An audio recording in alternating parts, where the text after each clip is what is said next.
Well, Denise, as always, you had an opportunity to go out and talk with MSD and tell us what's going on. Basically, we do know in our community, MSD provides our safe, clean waterways. But have you ever thought about what that means? So let's just take a look. So we're back again with another segment, important segment with MSD. Why? Because MSD does provide our clean, safe waterways.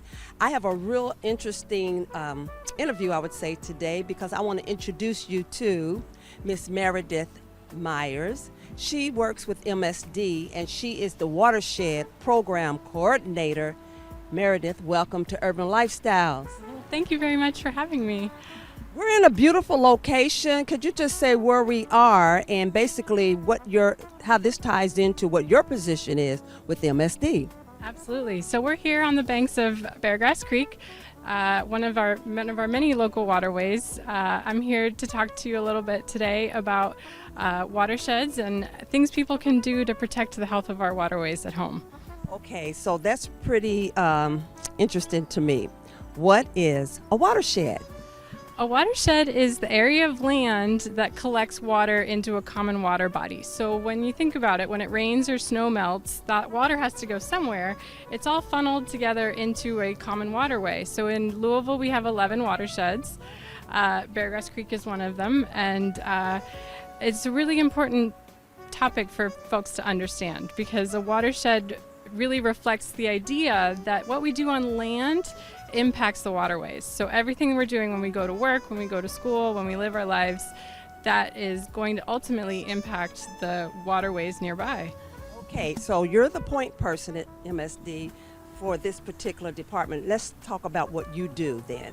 So among other things, my role is to help the community understand the role that they play in maintaining safe, clean waterways and educating and empowering them to take action and do something to protect our waterways. Okay, so we have a beautiful waterway, let's say like Beargrass Creek, and I know there's a trail adjacent to it and all. In regards to your role with MSD and what you're doing to help protect and ensure that we have these safe, clean waterways, what can we do at home then on our part as a community?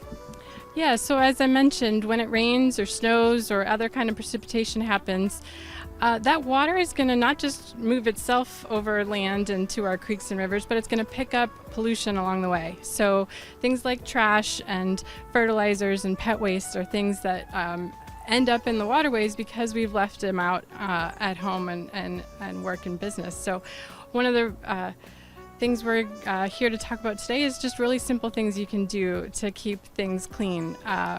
I mentioned walking your dog, you want to pick up that pet waste. Nobody wants all that dog poop to end up in our rivers. Trash and litter are another thing. We see a lot of that sometimes down here. Making sure trash is contained, closing the lid on trash cans and dumpsters, that's a really important one because when the wind blows, it picks up that trash, it ends up on the streets, and then from the streets it ends up in our waterways. Another really helpful thing people can do is think about their fertilizer use. So when you are at home and you have a nice green lawn, that's wonderful.